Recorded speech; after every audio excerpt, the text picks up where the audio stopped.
is the Leaders on Fire podcast.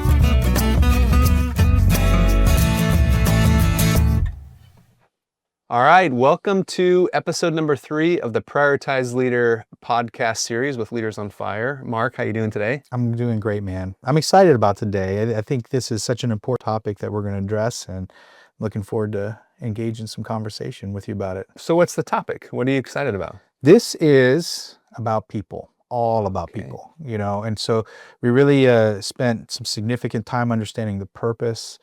And I think when we look at truly what makes the most amazing cultures and where people want to stay and they want to work, they feel a sense of true belonging, and so, I'm excited to talk about this part of the framework. Awesome, man. Well, and just to recap for our listeners, we talked about the Prioritize Leader.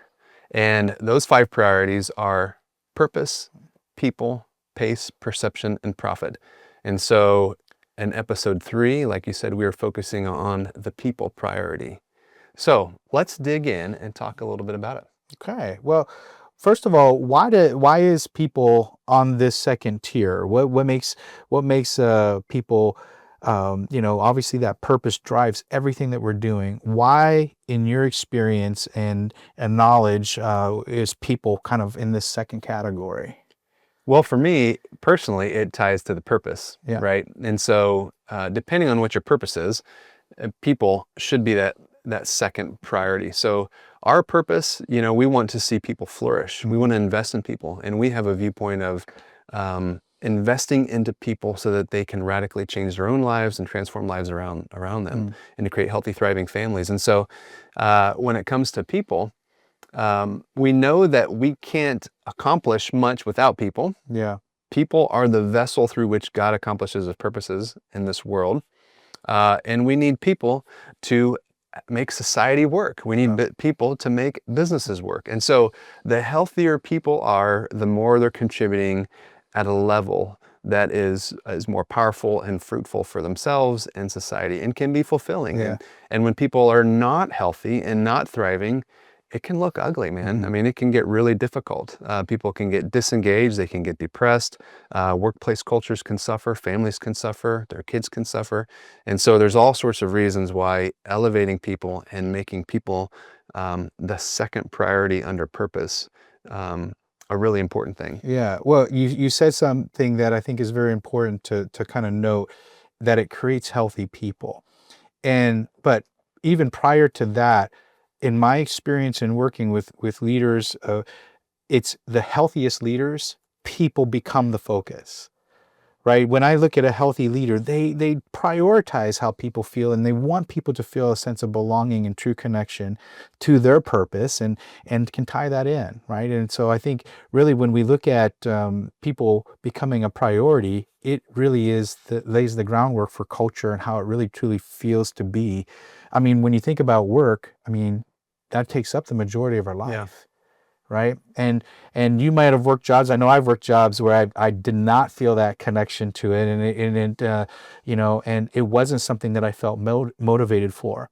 But I've also worked in environments where I felt like I was a priority, that I was valued and I was important, and that's the environment that we thrive in. We want to engage, and we want to do and perform better when we feel that deepest connection. So it creates healthy people, but again, it comes from healthy leadership that we see that focus on, right? Yeah. Any examples? I'd love to kind of hear, because you've had a wealth of experience in so many different capacities. But when you think of a leader who has prioritized people well and truly impacted the team, what have been some of your experiences with that? Yeah, well, I'm going to start with some positive experiences, because I think that highlights kind of the purpose and the reason why we're focusing on people. This was maybe seven or 8 years ago. We had an acquisition. It was actually our first larger acquisition, and the company was in a little bit of rough shape when we acquired them. The team was pretty unhealthy, and we had a lot of turnover and attrition early on. And we had brought in an outside leader to try to go run that branch. And for a year or two, we just kept stubbing our toe. We could not get good traction. And we identified a leader within the organization that we had hired in a completely different area. And we said, hey, would you be willing to locate? And we saw in this individual, he had character and he had capacity and he had great skill sets. And he was a shepherd leader. Okay. We didn't know if he'd be able to actually do the job well, but what we did know is that he had the character. Yeah. Okay. And so we put this individual up at this location, and within the first year, he began to get stability in staff. And so as he was rehiring, he was eliminating the turnover. Things began to start flowing. And as he was getting into year 2, at the company, we did this Gallup 12 survey every year. Their scores were the worst. And as we moved into year 2, his scores became some of the best scores in 2 years. And their performance was the worst in the organization. The performance began to grow. And it wasn't long before that branch's scores, Gallup scores, were the best in the entire company. And still to this day, they continue to be at the top. Years after he took over, consistently at the top. And their performance is the best performance in the company. And so they became branch of the quarter, branch of the year, all this other stuff. So we took a location that was an acquisition that was in shambles. Struggled to find the right leader. We put the right leader in there that had a shepherding approach to things, that focused on people. He built relationships. He built trust. People would run through a brick wall for him, and within a few years rose to the top as our number one engaged culture and performing culture. That's pretty significant. It's awesome to hear too. Like, you bring up this term of he was kind of a shepherd leader. What were some of the things maybe that he implemented that actually really that people felt that connection to, or felt like he truly cared and was looking out for them? Is there some examples that maybe? Yeah, well, for sure. And unfortunately for you and our listeners, it's not going to be revolutionary, okay? Because these are very simple things he did. Yeah. It was like he demonstrated care. He listened. When people had an issue, his office was open. He went out of his way to spend time with people. He went out of his way to ask people about how things were going in their personal lives. Yeah. When people were staying late because they were learning the job, he was there helping them alongside in the trenches. And he just made people feel valued and important. Yeah. Yeah. That's it. That's huge, and I honestly, I like that it's not, it's really not that complicated. It just comes from a place of the heart and really placing the value. It doesn't actually take a whole lot to make people feel connected and appreciated. It can be very simple actually to do that. And I actually love the simplicity of that. Now, one thing here, it's simple in principle, right? Like it's easy to do that. But the reason why people don't is because in his role, the stress from an operational standpoint, when you're dealing with turnover and training people and poor performance, is a lot of pressure. Right. Okay. And that can grind people out. And so what happens is that becomes like the main focus is how do I get all this fixed? And they're irritated by the people, right? Because I'm so busy, Mark, I don't have a lot of time. Yeah. Right. I'm so busy. I've got to fix all this stuff. Right. I've got to go do all these tasks. He balanced it well enough to say, Mark's important and I'm going to spend time with him. And I've got to figure out how to allow these things to get better as I'm focusing on people. And so it took extreme discipline to focus on a very simple task. Well, and I think that's something that I have found to be so consistently true in leadership teams that I've worked with, or even the exposure to other businesses that I've had the privilege of being able to be a part of. There's a simplicity, but it is absolutely takes intentionality. It has to be part of the goal, or how we focus on those things, And, I don't know if you've ever really worked under a leader who neglected people, or for a company that wasn't the value. But as I've worked with teams where that's been the priority and the value, one thing that I noticed is that those leadership teams, man, I'm looking at people who have been there for 20 plus years because they feel a deep connection. They feel, they feel engaged, and they really are passionate about continuing to help a place grow. In those environments, though, where people maybe feel more neglected or don't feel like they're a priority, it changes the culture significantly, right? And so we move into more of a competitive nature with even the people that we're working with versus collaborating, right? It doesn't build the trust, or I might fear taking risks when, because I'm more worried and concerned about, my place. Am I expendable? Am I able to be, fired in a blink of an eye, or some element? So I think when we build that relationship, it actually increases that level of trust. And it allows people to honestly thrive and fulfill, actually work more efficiently, in the culture too. you Yeah. know? You bring up a good point, and there's a framework that we teach at Leaders on Fire called the Invitation Challenge Matrix. And what you described as a culture who is really high on challenge, right? They're really Yeah. high on the grind, and it can burn people out, right? The other side of that grid is what's called invitation, right? And so if you can imagine an axis that's invitation and the other axis is challenge, you can be too caring and too shepherding, where all you're doing is just loving and talking and not actually doing work, right? Like you can actually become complacent by becoming so comfortable. That's not what we're talking about. But we're talking about that blend of challenge where we want accountability and excellence. Yeah. Okay.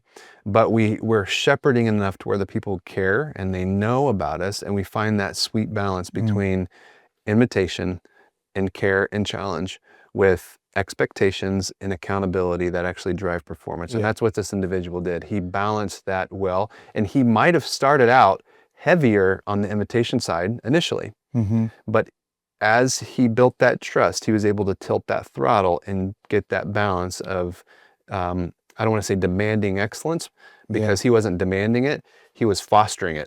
Oh, right? man, that's he was fostering excellence and performance, and so he created that balance of invitation and challenge. Well, I think, that the word balance in this is really a key to it, because even if I go back to my therapeutic roots of things, and I know people who absolutely love their family members, but because of either their fear of, disappointing them or letting them down, sometimes that love turns into a place where we enable, bad behavior. And so really, to truly care and love well, there is this balance. There's a place of accountability, because as we all know, working with people is messy, right? Yeah. And there's not going to be times that I'm going to always like who I'm working with, or we're going to have people who are at different levels that aren't healthy. And that's why it's important for the leader to have those healthy boundaries, to have that healthy outlook on what it really truly means to care, because it is. I love how you're saying it wasn't that everybody was performing well, but he helped foster it. Yeah. But that doesn't mean that everybody's going to take it. Yeah. And everybody's going to use that, right? And so there is this piece of accountability is actually still caring well for people, right? It has that balance to the culture. Yeah, because while he still cared for people, there were some that couldn't make the shift. Yeah. Okay. He had to usher people into a different calling, because they were not able to get on board, but he still did it in a way that was loving and caring and still shepherding. Yeah. And it didn't create fear in the rest of the team, because when it's fostering a culture of excellence, the other team members actually start recognizing when somebody is just not leaning in and they're just not engaging, and they basically can create a cancer among the team. And so a good shepherd leader will recognize that and either try to cure it and pour into them, or make the decision that I can't continue to spend all my energy in this one individual. Yeah. Because that's what happens, right? Like you have low performers or people who are engaging, and a leader may spend 80% of their time on that individual, trying to get them where they need to be, while the rest of the team suffers because they're not getting the care and the engagement. Yeah. Because they're performing well, right? And so they're like, oh, that group's okay, I'm going to spend all my time over here. And then that ends up not working out. And so it takes a lot of discernment to know, when is somebody going to be able to get pulled into the flock and perform well and be a part of the culture, and when is it a detriment to the team? Right. And how important is that, right? The healthy leaders create healthy leaders. Yeah. Right. That you can't always be that person, right? And so how do we delegate or even add those supports to help people in, that it doesn't have to depend all on you, but if people and my culture is really a value and important to me, I'm going to look at the resources to help assist that, right? And bring that in there. How do you know if people are feeling really valued in the organization? Because I think that was something that I know has always been very important to you. So what's some of the experience there? How did people, and even the organizations that you worked for and how you worked with, how do you know that they feel valued? Yeah, that's a good question. And sometimes that's hard to actually understand fully. There's a practical way, which is by surveying. So you can survey people to get a feeling, and the Gallup 12 is a great survey. There's others out there too that are really good, that will pinpoint kind of how that people are actually feeling. 'Cause they can be honest and do it anonymously, right? Sure. The other way is if you are shepherding well, you know your flock. Yeah. You know them well. And hopefully you're asking good questions and creating that environment to where if you have good emotional intelligence, you're going to be able to pick up on that. And I think, this is just a small example just because it happened yesterday. I sent 2 of our team members a note that we're working on a specific project. And I just said, hey, I recognize the amount of heavy lifting you're doing and the excellence that you're putting into this work. And it's so worth it. And I appreciate you guys immensely. Yeah. And how I knew they felt valued, I wasn't expecting anything back, but they both replied independently and were just so appreciative. Thank you for recognizing it. Yeah, Thank you. We feel valued. They actually said the words, we feel valued and seen and recognized. And that's just one small act. So I think there's like surveys you can do. There's general communication and knowing your flock.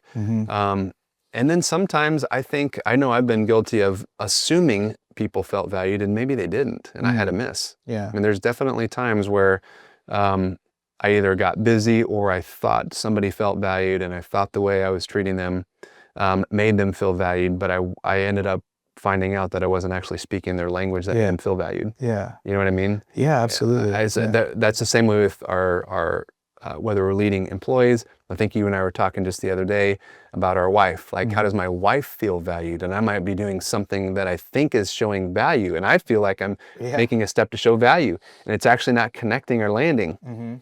And she ends up not feeling valued. And so then I have this assumption that she's valued. And that same thing can happen with your kids, with your spouse, and with those you lead. Absolutely. I think that's such a good point, and so looking at that element, one is finding out how your employees feel valued. Yeah. But then the other thing that I think is really a key in what you were identifying there as a leader, having a sense of gratitude and appreciation, right? Having that as a lens in how I view looking for things to be working right and being able to just a simple acknowledgement of that goes such a deep way, Now, with the prioritized leader, do they have is there a system to that helps people connect a little bit more on how to apply that or make it applicable for leading well? Yeah, so I mean, there's a lot of places you can go with it. One of the things that we teach is this thing called the 5 C's. And it can be utilized when you're hiring and when you're investing into people. And it's also self-evaluation as well. And those 5 C's are character, competency, chemistry, capacity, and calling. Did I say those in the right order? You might have. I might have skipped. Let me say those again, because maybe I messed it up. Character, competency, capacity, chemistry, and calling. I might have doubled up one on the first one. And so the 5 C's, as you think about like character, for example, what does it mean for somebody to even have character? And how do you identify character? How do you foster character in yourself? And how do you foster character in someone else? Well, first of all, as a leader, if you're not self-aware and developing character within yourself, you're certainly going to have a hard time recognizing and developing character in others. Yeah. Right? And so that's a lens through which you can look. And even if you just started with character, think about it. If somebody comes to the table and you're hiring somebody, you've got somebody on your team, and they've got amazing competency, but they lack character, what does it do to the team and the culture? Well, it drops the morale for sure. Yeah. Right. And so should a person have the privilege and the opportunity to work on a team that's contributing skills but lacks character? How do you feel about that? Yeah. Well, I think it goes back to that responsibility element to it, and so many times people are afraid to address it or to be able to say it. But if we do it in a way that becomes caring and can either lift them up, but if someone isn't wanting to buy into that and is creating a toxicity to the culture, it's going to affect every aspect of business in that. And, from productivity to, wanting to work together, Absolutely. And we've all had probably those moments of like, oh, I got to work with this person today, or and that's kind of probably a little bit of when it goes unaddressed, it creates that feel for sure. Yeah, definitely. Well, and in our course, on the Prioritized Leader course, we go deep into those 5 C's, and we've got some workbook activity that kind of helps break those down. But, when you think about what competency is, that's a skill set, right? The skills that people have, that's something that you can develop. You can train competencies. The capacity is one of those things that's really difficult to train and develop, but it can be tested. Okay, so you can give stretch assignments, and you can watch where somebody's at with capacity and kind of understand where their ceiling is. And how do you stretch that ceiling, right? So that's capacity. And then chemistry is really, how do they fit within the team? Because you could have somebody with good character and good competencies, but man, they have no chemistry with the team. And how does that affect? So these are all things you got to consider. And you're not going to hire and find people that are just perfect in all those areas. That's not the point. But the point is that those are all areas that we're all developing in and growing in. I'm still working on all 5 of those categories. Right? I'm growing in all 5 of those. But I think it's the intentionality and the lens through which we can look to develop ourselves and develop others. And if I were to pick 2, my favorite 2 are the first one and the last one, character and calling. Because if we're able to develop character and launch someone into their calling, that's powerful. The stuff in the middle is kind of like the tactics, right? Like that's where you can develop hard skills and you can make it really effective. But if you've got somebody that's developing in character and they're beginning to feel like they're walking in their calling, that's a really powerful thing. That is, yeah. And I think, as a healthy leader that knows their people, the other part is then we can help them thrive in the skills and the things that they're good at, right? Even that calling element. And so when we're invested in people, sometimes it even helps us to say, hey, this area here, but here's your strength. How do we boost this up? How do we support those different areas to really create a thriving environment, thriving team, really, So I want to, as we're coming kind of to a close here a bit, I thought it would be interesting from your experience, and I'm going to share some of my experience too. What are some practical ways that a leader can bring that intentionality and bring intentional value to their people in their workplace? What have been maybe some of your favorite ways to do that? Oh man. Okay. Well, I can tell you that so I am a purpose-driven person that has put their faith in Jesus as my Savior, and I choose to follow His ways every day. And so for me, what that looks like is praying for the team members, and praying for your interactions throughout the day, and recalibrating in the morning, and really just asking the Lord, okay, who do I need to focus on today? Because if you have a large team, and there are seasons where I had just far too many people to engage with deeply every day, it just wasn't possible. And so you have to ask for guidance from the Holy Spirit to say, Lord, show me where I need to pay attention, who might be hurting today, who might need that word of encouragement. And you walk through, I'm going to use terms where you walk through the plant, you walk through your business with that lens. And you're truly just looking at the eyes, and you're looking at people, and you're walking by office cubicles, and you're watching for the prompt, you're watching for their body language, and you're truly looking for who needs the word of encouragement today. Who needs the investment because they're lacking clarity, right? Who looks confused in their work? Where might I need to bring some clear expectations? And so I think, grounding yourself in the word and in prayer, and having this sense of, okay, the Spirit's going to lead me where I need to go and invest properly today, because there's only so much time. And so that's a practice that I did pretty regularly. I don't know if I would say that's practical or not, but that's personal to me. Well, so you're talking about, I love the use of the word lens, right? Because it really is how am I beginning to see people? And in the circumstance you're bringing up, right? When faith drives that element, how does God see people? Right. It's the most valuable. It's the most valuable part of creation, right? We're made in the image of God, and I think sometimes that lens of saying, "Man, we are image bearers, and so are the people, whether they know it or not." How do I view them with that love and that compassion and that care?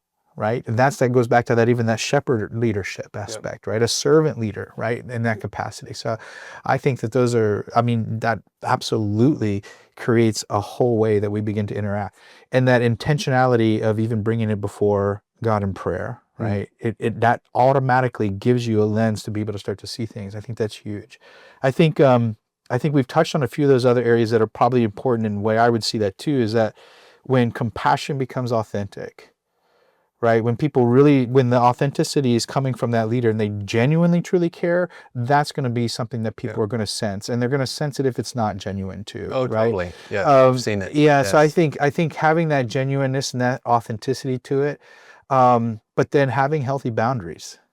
I think when we deal with people and we deal with ourselves, right, those boundaries create that balance that we've been talking about. And so for a leader, if they don't have healthy boundaries and they're burning themselves out at both ends, then the tendency is to not be able to see where other people might be doing the same. Yep. You know? Totally. And so I think the other component, I think for leaders to really bring that intentionality of what are the healthy boundaries and how are we creating balance for that? How am I caring for my people to where their families can feel a sense of priority? Right? Because then when those things are working in balance, you literally set the culture that is the most thriving and successful culture, because it's attached to that purpose. Yep. You know, so. For sure. Yeah. You know what? And the next episode is on pace. And I've got some thoughts to share about pace and how when people are cared for, what that means for pace. Yeah. And the levers that you're able to pull for effectiveness, given that you've got a runway with people and you've got trust. Because when it's time to climb the mountain, they're right there with you. Yeah. When it's time to enjoy and celebrate, they're right there with you. Yeah. Right. And so the ebbs and flows of pace, the more your people feel cared for, the more ability you have to navigate those storms together as a team. Yeah. And not have people feeling burned out when things are more difficult or when things are a little bit easier. Absolutely. Right? So on one last note for today, what are the offerings, right? How can we also help provide encouragement through Leaders on Fire? Because there's a lot of great components. One, through the prioritized leader, but we also have a lot of great content, that is offered too. So what would be the best way to get it in the hands of people? Yeah, leadersonfire.com. And if you go to the website, there is a place there in our lo-fi learning library, and we've got multiple courses to work through. We've also got roundtables that are really powerful and effective. Yes. That, we're both involved with leading, and we're going through our content, and we've got some other things that we deploy in those roundtables, and those seem to be pretty life-changing. And of course, the Prioritized Leader Program, for people to purchase the course and deep dive all of these priorities. Yeah. It's a really robust program. Those that have gone through it have been pretty radically transformed, and it's really powerful. Yeah. So I would encourage people to take the step and buy the Prioritized Leader Program, take the time to dig into it. And of course, we're here as coaches and our team to help people through it if they need to go deeper, need somebody to walk alongside them in the journey. Yeah. And I can say, being part of Leaders on Fire and being part of, the content and working through this, it really is life-changing. And even as we adapt the same principles into, to our organization, to the people that, we have a team that feels really connected and feels close because of these same principles, and honestly makes it exciting to work. So hope that we can get it in the hands of as many people as possible. So awesome, man. Okay. Well, today was good, and I am looking forward to our next episode on pace. You too. All right, we'll see you there. All right.